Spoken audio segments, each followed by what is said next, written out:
जिंदगी बहुत खूबसूरत है दोस्तों, लेकिन इसे खूबसूरत बनाने के लिए आप सबको भी बड़ी सोच समझ और समझदारी से चलना होगा। मैं कई बार अपने ही जीवन के सफर को याद करता हूं तो ऐसा लगता है कि बहुत सारी नादानियां होती रही, बहुत सारी कमियां थीं जिन्हें बहुत पहले सुधार देना चाहिए था, लेकिन बहुत विलंब हो गया। लेकिन वो कहावत है ना, जब आंख खुले तभी सवेरा समझिए। जब आपको होश आ जाए, जब आपको समझ आ जाए, तब से तो इंसान बन जाइए।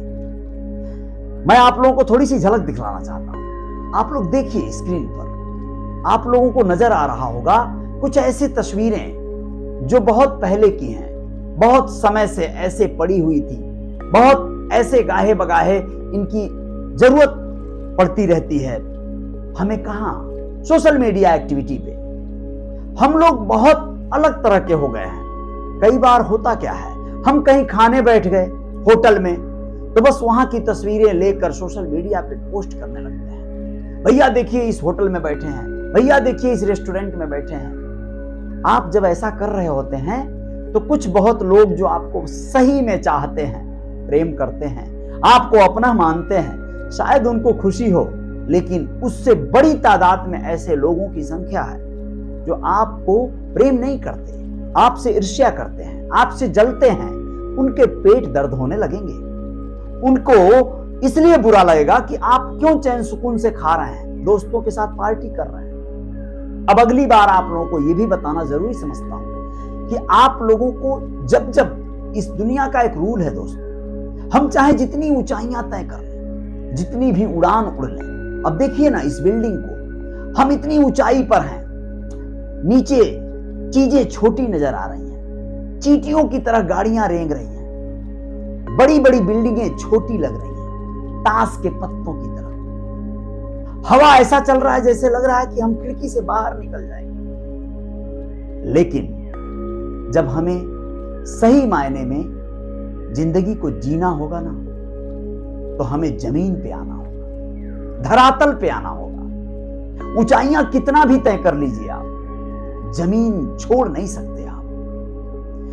आप लोगों को मैं बताना चाहता हूं कि जब आप सोशल मीडिया पे अपनी एक्टिविटी रखें तो आप लोग कोशिश करें, जैसे मैं हूं, मैंने विगत कुछ महीनों में अनेकों हवाई यात्राएं की हैं, और उन हवाई यात्राओं को पहले मैं जैसे ही एयरपोर्ट पे पहुंचा नहीं कि टिकट जेब में रख के मैं सोचता था इसको शेयर किया जाए, इसको प्रसारित किया जाए, बताया जाए कि मैं इस समय फला एयरपोर्ट पे हूं, फला प्लेन में हूं, फला एरोप्लेन में हूं, फला एयरपोर्ट पे उतर गया हूं। ये सब मूर्खताएं बंद करनी होगी, क्योंकि इन चीजों को देखकर आप ब्लॉग बना सकते हैं। अगर आप ब्लॉगर हैं तो उसे ब्लॉग बनाकर आप पोस्ट करेंगे तो ठीक लगेगा, लेकिन अगर आप अपनी सेखी बघारने के लिए कर रहे हैं तो समझ जाइए, यकीन मानिए आपको ये फायदा न करके नुकसान करने लगेगा।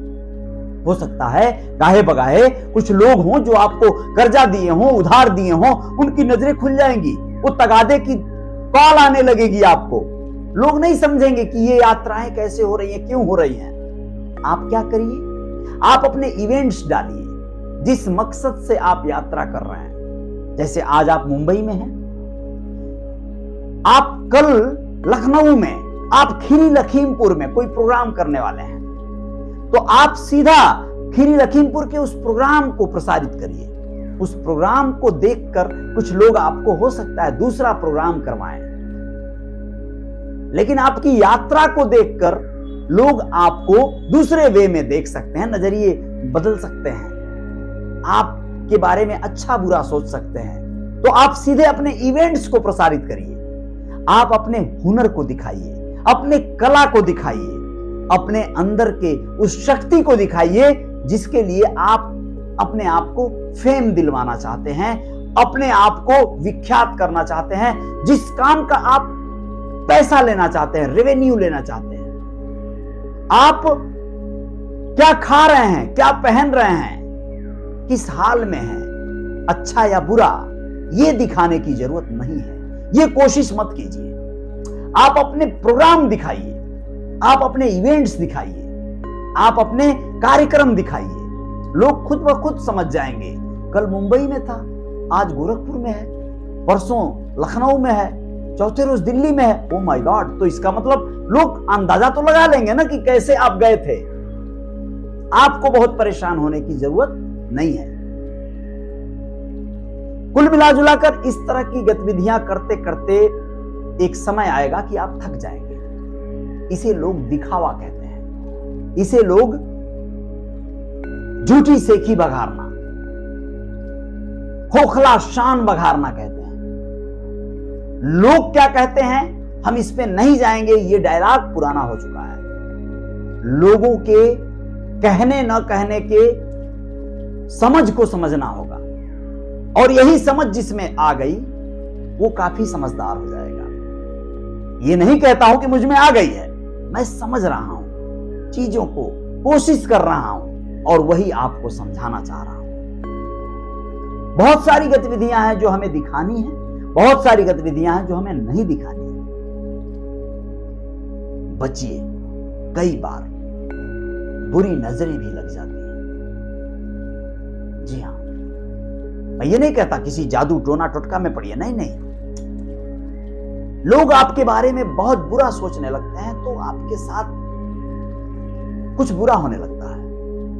लोग अच्छा कैसे सोचेंगे, इसी पर वर्क करिए, लेकिन बहुत ज्यादा कर्मों पे विश्वास रखिए। कर्म कीजिए, उसे नहीं भी दिखाएंगे तो आज नहीं तो कल वो दिख जाएगा। जीवन में कोई भी कार्य करना हो, उसकी तैयारी जरूर करिएगा। उदाहरण कई एक हैं, बहुत सारे लोग, एक से बढ़कर एक। ऋतिक रोशन को आप कब से जानते हैं, कहो ना प्यार है से। लेकिन वो बॉडी बिल्डर, वो शानदार गेटअप में ऋतिक रोशन ऐसे एक दिन में तो बड़े नहीं हो गए। तो जाहिर सी बात है, बचपन से उन्हें उतना बड़ा करने तक पाला गया, पोषा गया, शानदार जिम कराया गया, डांस सिखाया गया। टाइगर श्रॉफ को आप कब से जानते हैं, सोचिए। तो फिर उन्हें भी तैयार किया गया। वो रोज रोज तो नहीं दिख रहे थे ना, सोशल मीडिया के माध्यम से आपको या किसी फिल्म के माध्यम से। तो जब आप में शक्तियां बहुत विभ्राट हो जाएंगी, आपकी ऊर्जा 100% के रेशियो को पार कर जाएगी, तब आप लॉन्च होंगे, तब आप अपने आप को प्रेजेंट करेंगे, तो आप छा जाएंगे। जुबिन नौटियाल को आप कब से जानते हैं, सोनू निगम को कब से जानते हैं, बस यही बारीकियां हैं। उन लोगों को आप जब से भी जानते हैं, उसके बरसों पहले से उन लोगों ने तैयारियां की है ना। तो आपको बरसों तपस्या करनी होगी, तैयारी करनी होगी, अपने आप को साधना होगा, साधना करना होगा, तब जाकर जय जयकार होगी। बाकी आते रहेंगे ऐसे विचारों के साथ। बने रहिएगा रियल रिपोर्टर न्यूज स्टार के साथ, अजय साहनी स्टार के साथ। अजय साहनी स्टार ब्लॉग पे भी आइए, मस्ती मजा जय जयकार वहां भी जारी रहेगी। शुभ रात्रि, धन्यवाद।